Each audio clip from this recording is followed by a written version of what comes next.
Everyone, welcome back to Evolve and Execute. I'm your host, CS Rajiv Bajaj, startup coach, mentor, and your guide to decoding business building through clarity, resilience, and conscious execution.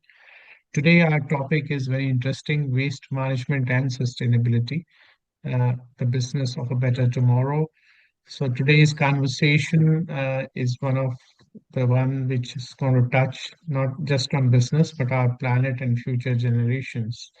And this theme itself, waste management and sustainability, is not important as an environmental issue, but also as a strategic business opportunity. So, how can entrepreneurs turn sustainability into scale? How can waste becomes wealth? And what does it take to build companies that grow responsibly, not recklessly?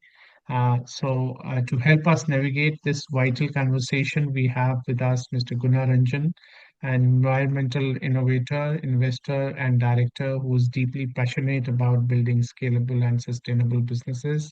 His work focuses on creating systems where business growth and environmental stewardship go hand in hand. So, Mr. Guna, it's a pleasure to have you on Evolve and Execute. Welcome to the show. Can Thank you. you briefly introduce yourself? So my name is Guna Ranjan. I'm a banker who turned into a businessman and chose sustainability as an option because that's what I felt I could connect deeply with in the context of incident that happened in 2013, 12, 13. It was a trek to the Everest Base Camp. So I'll talk about that later. But that one trip really made a difference in my life. And I said, I'd rather choose something that is more pro-planet than a business that is only just for growth or profits. So that's how the journey began. 2013, been working in India and Africa, looking at sustainability and investments in those space. Uh, until now, about 8 investments have been done and a couple of exits have happened. So that's a brief background. And I continue to look for startups which are in this space, mentor them, coach them at the same time, see if there's potential for growth and also invest and collaborate with them. That's fantastic.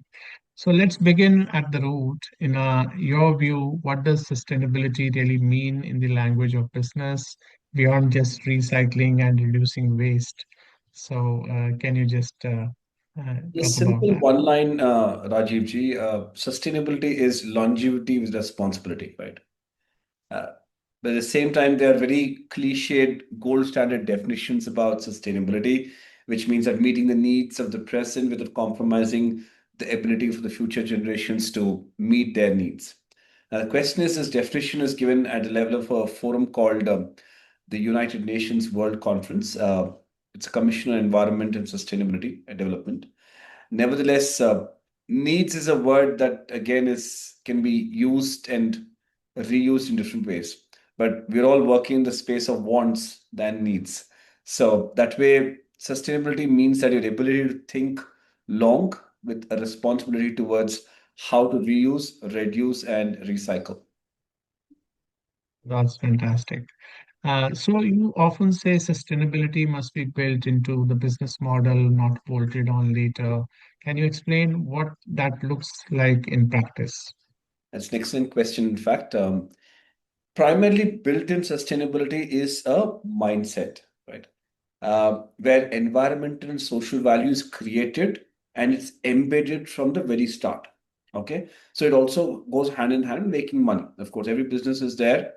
The business of business is business, and business is there to obviously make certain profits and enable society and the people associated with it.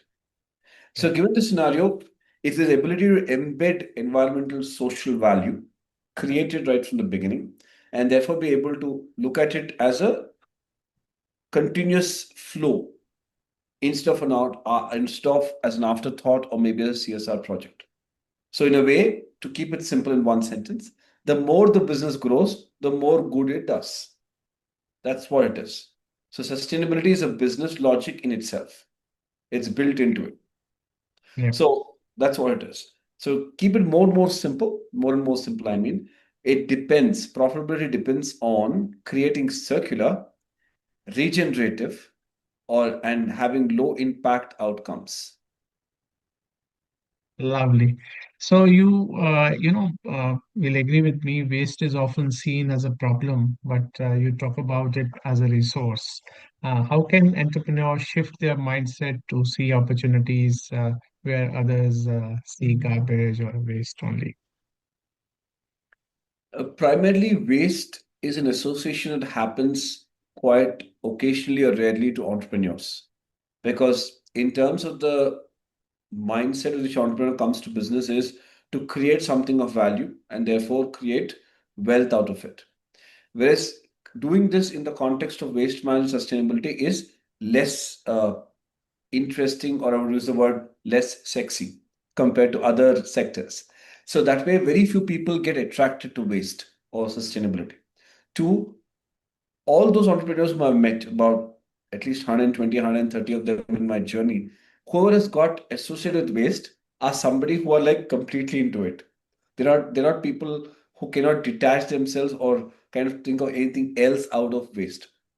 And इसमें कहावत है कि हिंदी से एक बार लग गया छूना लग गया तो छूटता नहीं है. So once a person is in the waste management space, it's very difficult to get out of it. So in a way, the mindset is the fundamental thing. Two, when you look at it from that perspective of saying waste is not waste but something more valuable, the thought process completely changes towards how you build the business. Yeah, The traditional business is to collect, transport, process, recycle, and then reuse. It's a very simple, straightforward thing. The thing to ask is how much of it is accessible to me? So, for entrepreneurs, the most important thing is to look at it as a resource. Are you able to access it? Once you access it, do you have a process that will help you sell the end product? There's a simple mindset shift that will happen once you're passionate and determined to be in the space. fantastic. That's I'm sure very interesting for the people who are not in this space and they are looking forward to get into it. True. Many young founders feel sustainability is very expensive or slows down growth. What would you say about this perception? Primarily, sustainability is a patient game. Okay. Reason I'm saying patient is because to make something sustainable means you have given a lot of thought. And a lot of people think कि एक idea आ गया उसको जल्दी जल्दी we'll transform it and get into a POC, from POC move into a commercialization. In sustainability space, the challenge is it's time bound because to showcase results takes that much amount of energy and effort and the timeline. That's the reason why it is not expensive, but it is time bound. So patience is the key. Two, it calls for something which is long term, which means your solution of 1, 2 years will have impact for decades together. So if you can give that time and therefore find the right solution or the methodology to implement, it has multi-year benefits. Three, it is certainly profitable. The question is, have you done the first two properly? If Mhm. you've not done these two, then expecting profits and thinking something's going to happen, like suddenly going to be having a what should I say, a truckload of wealth coming your way, it's not going to happen. So the problem is that people don't invest in the first two and expect the third to come first. Right. So data and technology are changing, and landscape of waste management, is also moving from AI in sorting to blockchain and traceability. How do you see tech driving the next wave of sustainable innovation? Tech initially began in the waste management space as machines enabling higher volumes to be handled. Okay. The first machine that was ever used was a wheelbarrow. Then it went to a small cart. Then it went into a four-wheel commercial vehicle. And now it's gone into a whole using excavators and dumpers and tippers and everything. So that's the journey that has machines have taken care of as a part of the industrial revolution that happened since 1850s. So waste is not an industry that was invented or is available to us or was created in just 100 years or 50 years. Waste has been there from thousands of years since human evolution began. I would say 50,000 years. Tech as an enabler in the context of information technology or IT enabled opportunity, the first thing that came into play was using sensors to be able to sense that a waste bin can lid can open up. It's that simple, right? The next thing where technology came in is to start tracking waste is coming from which house and from which location, and therefore where it can be captured. Three, it also was looked at in the context of network of all these vehicles moving by a contractor of municipality, how these vehicles are moving from the local colony or maybe a society all the way to a local transfer station, from local transfer station all the way to the dump site. This is how technology was used typically in 2000, 2001 until 2015, 16. It's only in the last decade that people have started saying, can I use AI, ML, and also concepts of robotic arms and all these things for Yeah. enabling waste management. Now, Yeah. in this context, two, three beautiful things happened. One is an automatic sorting machines that have come up in Europe. Of course, they're expensive, and we have a couple of companies in India who are also subsidizing this by and indigenizing it. That's one. Two, people have started using technology to be able to trace and track, but also at the same time be able to measure and also treasure. I'm using measure and treasure because you're not only measuring the waste, but also treasuring what is valuable and using it for repurposing. The third interesting thing that happened was how are you going to use robots to be able to do the sorting? So that has also been an interesting thing that has come up in the recent past, but it's still not commercially successful nor very much viable because in India, the cost of labor is still low and it can be sustainably run. And three, volumes are so high that robotic arms cannot really substitute human capability. So I believe in the coming years, AI ML will certainly help in managing the quantities better, the segregation values better, and give much more precise information of what's happening where. In a way, Swachh Bharat mission is a beacon of hope because they have done this at a municipality level for about 650, 700 municipalities across India. So that's a All beautiful adaptation of technology into waste management. fantastic. With urban, explosion happening in India, I think Hmm. this is something which everybody needs and it's required all over the world. So, as an investor, when you look at the startups, what signals tell you that a company is truly sustainable, not just doing greenwashing? It would first begin with what's on the mind of the entrepreneur. Okay, knowing the entrepreneur or his team of co-founders is extremely important for me and my brother, who's a co-investor, to know what is the intent with which they're coming to the table and what did they really build or did they really create as in the context of sustainability. I would apply the same mantra saying is it longevity with responsibility and also see that it's really impacting beyond it's impacting all the three legs of sustainability called environment, economics, and society. So once Yeah, they pass through this litmus test only that we start talking about numbers and opportunity. fantastic. So, you also just now said that partnerships are essential for scalability and sustainability. So, how can businesses collaborate across sectors, industries, or even with the government to build collective environmental impact? Okay. I'll give a personal example that we're going through at the moment. So, Greens and Sustainability is like a kind of a mother company or overarching enterprise that works with multiple small enterprises. Now, what is challenging in this space, Rajivji, is that the waste management business suffers from two major hurdles.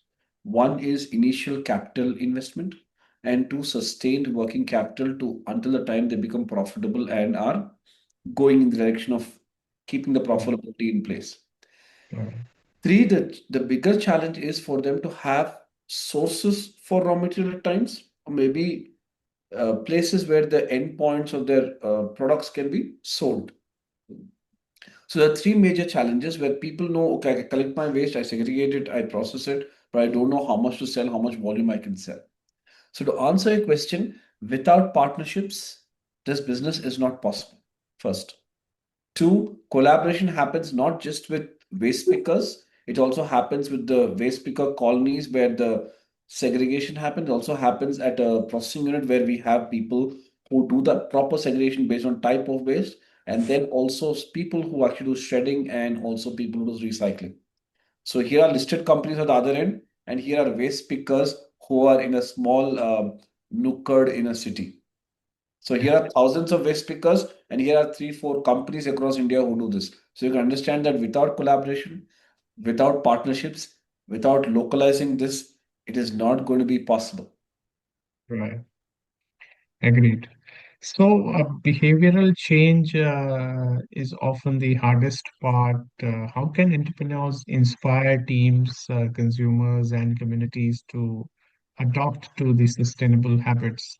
Especially when I see in India, we are in Delhi NCR, the uh, sensitivity towards what is waste and what is not waste is also sometimes found missing.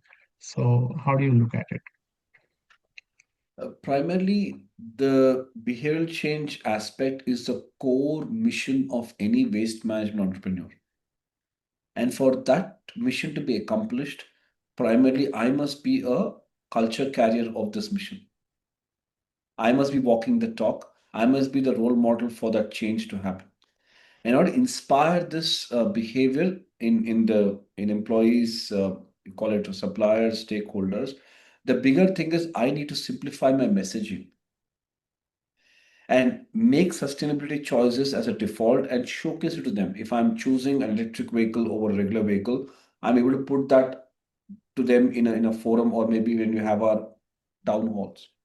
Right. Two, is there a way in which I can showcase, in which one of the companies that we have, they incentivize people for having done more segregation or ability to do more waste repurposing. So in a way, they're saying not only are you doing good work, not only are you getting paid, but in fact, you're creating this kind of impact. So you create this small impact metrics so that they know अगर आप 7 TV break, you've broken down 7 TVs today, for example, in your shift time, what exactly is the impact you create in terms of plastic, in terms of metal, in terms of components. It looks simple, but that's the level at which, and we make it visual by way of a board. So the Yeah, impact is seen clearly out there. Okay. But and more importantly, what I believe is in all this, can we ensure that as culture carriers, sustainability ourselves lead the way and ensure we walk the talk. So it absolutely, has to absolutely. be authentic. It can't be like a lip talk. It has to be visible. It has to be rewarding. And it must come from the heart. It must be emotionally connecting to them. Right. Government also came up with the e-waste policy, and there's a lot of talk on e-waste management and things like that. But a lot of companies I have seen, out of my experience, they look at it as a, kind of compliance only, and just to comply with the laws and things like that. How do you look at it, and what's your take on this? See, electronic waste has evolved in India and across the globe in the last 2.5 decades only. Okay. We've woken up to the reality of electronic waste since personalization of computing began, when we started having desktops, which is about less than 30 years ago, and then laptops in the last 20 years. So the e-waste policy is very, very comprehensive in India. I would say just like our Constitution of India, it is extremely comprehensive. Also, they are some small self-defeating rules that one can hinder the other and so on. It happens in every law because you're thinking everything at the same time with intellectuals and application executives sitting across the table. Right. Given the scenario, e-waste is going to be a very big opportunity provided you're able to handle volumes. And to handle volumes, you must have really strong collaborations with large electronic waste manufacturers.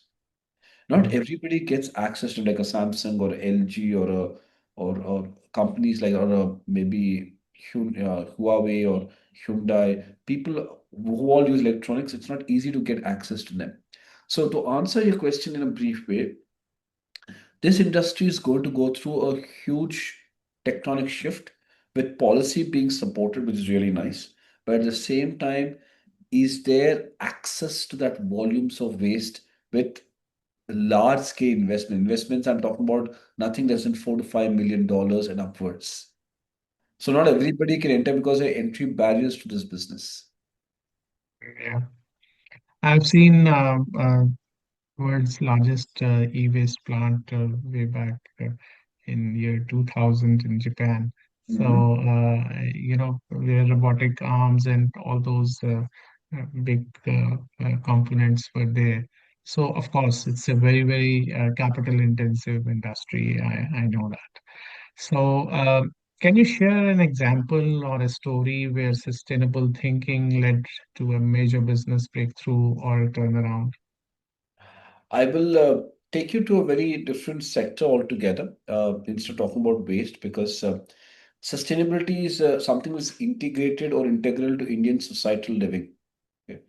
Uh, the concept of eating on a banyan leaf, the concept of being on the floor while you eat, the concept of using natural ingredients, there's multiple things. So I would go to the core reason why we all are able to thrive and showcase our energy, which is food. And food comes from agriculture. So I'll talk about the sector of agricultural. The reason is I have spent time trying to understand with a population of 8 billion and going soon to 10 billion in another 20 years, agricultural revolution is a must, or localizing sustainable agriculture is essential because large scale farming and chemical intensive farming is not a viable long term solution because soil regeneration takes a lot of time. So I've been spending time researching and understanding who's doing what. One of the most beautiful sustainable examples I can think of is the Padma Shri awardee Shri Subhash Palekarji. He's a Mhm. Maharashtrian farmer who looked at organic farming, looked at our ancient ways of Indian ways of farming, and came up with a model called zero budget natural farming. It's called Mhm. ZBNF. Now, this model is, he's been doing it for a couple of decades. Somebody who's inspired about 35,000 farmers in few taluks of Maharashtra. Use a Mhm. local cow manure, cow urine, and whatever is the leaves available, dead leaves, and regenerate the soil, ensure that it becomes sustainable agricultural practices. And at the same time, the goods are also sold locally or within the small taluk. So the Okay. moment the goods have to travel a distance of 40 to 70 kilometers beyond 40 to 70, then obviously you require them to be preserved. To enable something like this, another beautiful model that came up from the ITC group, the Indian Tobacco Company group, is the concept of e-chopads, if you've heard of them. Yeah. So e-chopads is about 25 years old. What they've done is they've localized the availability of information using something called the mobile. I think nobody in the world has come up with this innovative model of enabling a farmer about weather conditions, about the fact that what is the price of their product, what are the cost of the goods that they have to buy to make their farming practices simple, and last but not the least, create a mandi kind of system where they can sell their ware then and there. So each Chopal is a revolutionary model which has transformed, I would say, nothing less than 500,000 to 1 million farmers across a few select states of India. It is not being spoken about much today, but thanks to YC Deveshwar ji and of course Shiv Kumar ji, who's part of the agribusiness, then they've come up with this wonderful model. And this can be replicated anywhere in the world. Fantastic. Fantastic. India is a leader in many areas, but I think we have not been able to present ourselves or present our case to others. We That's get lost in the noise, sir, because in our country so many things happen simultaneously and we're a populous absolutely. country. So it's difficult to keep on picking those wonderful, sustainable things and be with it for a long time. That's the purpose of our podcast, that to bring out all those things on the forefront and educate everyone about it. So if Absolutely. we fast forward 10 years, what does a truly sustainable business ecosystem look like to you? See, a truly sustainable business is or ecosystem is where it's regenerative. Okay, it's of course transparent. It is actually circular, okay? And there's a collaboration that is by default. Why I'm using circular is because linear economies have been happening since industrial revolution. A raw materials processing, finished goods, retail chain, and then sales, right? Circular is when this used material comes back and gets recycled in the system. So making circularity a default is the most important thing as a part of the next 10 years journey. So there's nothing goes really waste. And then we start using renewable energy a lot. So clean energy should be everywhere, solar, wind, other things. Then, of course, the ability to have regenerative supply chains and also have those regenerative cities and local economies. I think the core of this would come in the next 10 years when impact becomes the new ROI. It's a very challenging thing, Rajiv ji, to say that impact becomes new ROI because in a country like India, it is going to become the world's top two, or top three, I would say, already in the fourth place, will become third. And then when it become the third largest economy, where there's so much of consumption happening, making impact a new ROI in India is going to be a huge, huge challenge. And Absolutely, absolutely. yeah, so and in this, the I would say the underlying backbone can be AI and data helping people take sustainable decisions. Yes, yes, yes. So So it's AI is definitely going to be a game changer in many sectors, and of course, sustainability sector is not away from this. So, we'll come to, we have come to our rapid fire round where I'll be asking you some specific questions and maybe you can answer in one-liners. I think let's make it interesting for our viewers. So, before going there, can I add a small yeah, example here to talk about what the future looks like because it is relevant.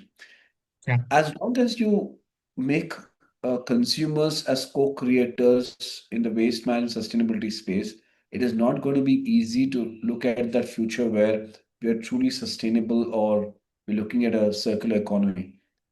One example is a company called Bintix Waste Research. I'm invested into that, but I won't talk about it because about 45,000 families across India today actually know how much of waste they're generating, especially dry waste. Two, they know where the waste is going. Three, what is happening to the waste. And four, how much of actual green metrics they're generating at a household level. mhm, So in a way, you're co-creating a sustainable economy by associating with a company like this and giving your dry waste. At the same time, the wet waste, we encourage them to buy small home composting bins. So those become a part of the manure for your ghar ke plants. right. I thought it was a relevant example to give for the kind of forward-looking. That's very interesting, and I think how to actually do the segregation of wet and dry waste is something which is being educated by many companies now all across bigger cities. So, coming back to our rapid fire round, one question, first question, I will say one sustainability myth you'd love to break. I think sustainability is for large companies only. Right. Profit or planet? Which one chooses you? Always planet. Perfect. Your favorite innovation in waste management? It is composting bins, home-based composting bins. Those really change the paradigm of waste management across the country. The moment you Mm, segregate wet and dry, then dry automatically goes for recycling line. It's already mhm. it's been there for last 30, 40 years. Wet waste doesn't go to a dump site, instead it becomes manure in your own house. It's a Perfect. phenomenally simple innovation, but a very powerful one. It triggers a sustainable ecosystem from the house. Right. I saw a startup also working in this space, I think Bangalore based or something. All right. Fantastic. One habit that instantly makes someone more sustainable. It's a follow on from the previous answer saying have composting bins at home and grow plants that helps you create your own your negate your own carbon footprint a little bit. Perfect. A business leader who inspires you in sustainability. I think I mentioned about him, Subhash Palekarji. I think he's somebody who's inspiring because building something like that is not easy. Right, And there's a second right. gentleman called, if you've heard of a company called Sid's Farm, they're into dairy manufacturing. They're also Uh-huh. big time into sustainability. Oh, perfect, perfect. So, if waste had a voice, what would it tell us? It would say, मुझे थोड़ा इज्जत दो. I know, and मेरा भी value है, दोनों बातें हैं. All right, very nice. Circular economy in one word. In one word would be regenerate Mhm. responsibly. All right, all right. One startup every investor should watch in this space. At the moment, in my panoramic view, there's no one startup because we are still in evolving space. Last decade took away in terms of establishing ourselves in the space. This decade is where actually innovations just began. So we'll see the value by the end of this decade. I cannot pinpoint one company. So there are a few of them which are on my radar. Very nice. So, a book or a documentary that shaped your sustainability mindset. Can I take a few seconds to speak about this? Yeah, yeah, sure. And I know it's rapid fire, but in 2012-13, I've been to a trip to the Everest Base Camp. It was a trek of about 75 kilometers where you go from Lukla all the way to the base camp.